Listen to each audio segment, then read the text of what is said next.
if you're wondering what you just saw, those were 20 seconds of art created by artificial intelligence and how fast it can create new art.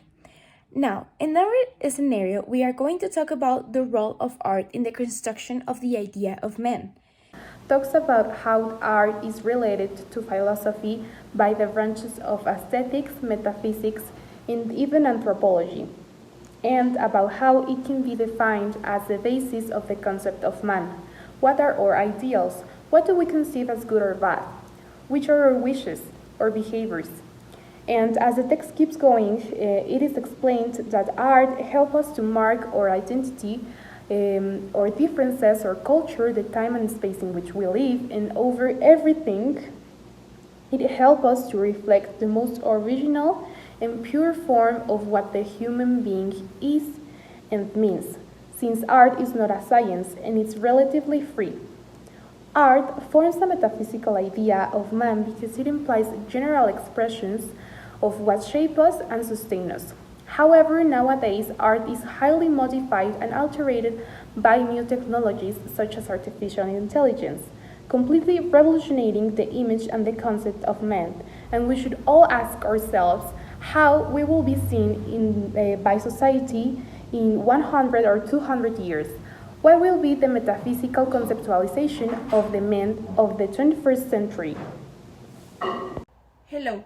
So, the topic we chose is how artificial intelligence created by AI affects our idea of man or who we are. As analyzing the scenario and the challenges that the world is facing nowadays with the new technological and scientific advances, we selected the topic of the art created by artificial intelligence, modifying the idea of man or the idea of that we as human or as men have of humanity and what we are. Martin Heidegger was a prominent German philosopher who was a well-known influence on what we now consider contemporary philosophy. Martin Heidegger had an essay discussing the topic of AI, or more broadly, technology in general, affecting how we humans have our perspective of ourselves. In this essay, he expresses three main ideas, which are that technology is a way of thinking, not an instrument. Technology can develop out of human control, however, it is still not human. It is still not human, or at least not a human activity. And lastly, and most importantly to our topic, we are discussing. Well, it discusses that technology can be dangerous because it can lead humans to see the world through technological thinking, and therefore seeing us through technological thinking. Heidegger coined the term enframing to describe the nature of modern technology. Enframing is a way of seeing the world as permanent reserves or resources that are organized and controlled for human needs, or mainly for efficiency. So it sees it as data. In artificial intelligence, frameworks can be seen as the instrumentalization of nature and human life for technological purposes. Artificial intelligence systems often treat data, resources, and even human behavior as constant reserves that need to be optimized and controlled, which can change how we relate to the world and to ourselves. This means that AI is not able to see humans by their essence, but as data. If we base our vision of ourselves or of humanity on AI-generated art or expressions, we will eventually see ourselves as technology, just data.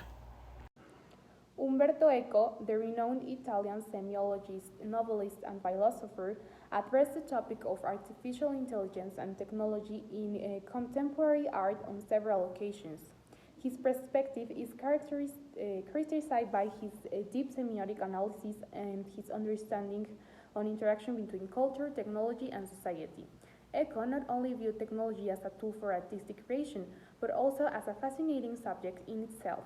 He recognized that technology, including AI, was influencing the way we conceive and experience art in the modern era. Some key insights from Eco's philosophy on this topic are: number one, the intersection of the human and the artificial intelligence. Eco explored how AI and technology challenge traditional notions of creativity and authorship He argued that artistic creation in the digital age often involves a collaboration between humans and algorithms, raising questions about the originality and uniqueness of art. Number two, the role of the viewer. For Eco, interactivity and viewer participations were essential aspects of contemporary art influenced by technology. AI has enabled new forms of viewer engagement, such as interactive installations or virtual reality experiences, where the audience can influence and co-create the artwork. Number three, the aesthetics of the artificial.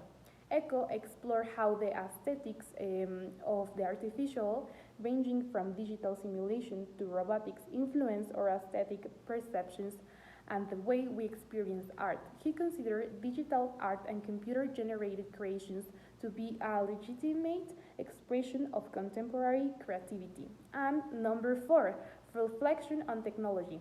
Eco also stressed the importance of critically reflecting on technology on its ethical, sociopolitical implications. He warned of the dangers of naively utopian view of technology and advocated a more nuanced approach that took into account both its potential benefits and its risks. In summary, Umberto Eco's philosophy on artificial intelligence and technology in contemporary art highlights the complex relationship between the human and the artificial intelligence, the active participations of the viewer, the aesthetics of the artificial, and the need for critical reflection on the impact of technology on culture and society.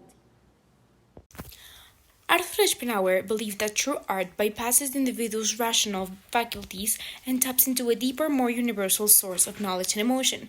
In his world, The World as Will and Representation, Schopenhauer argues that art reveals the underwilling will, meaning that art goes beyond a rational understanding and more of a universal one.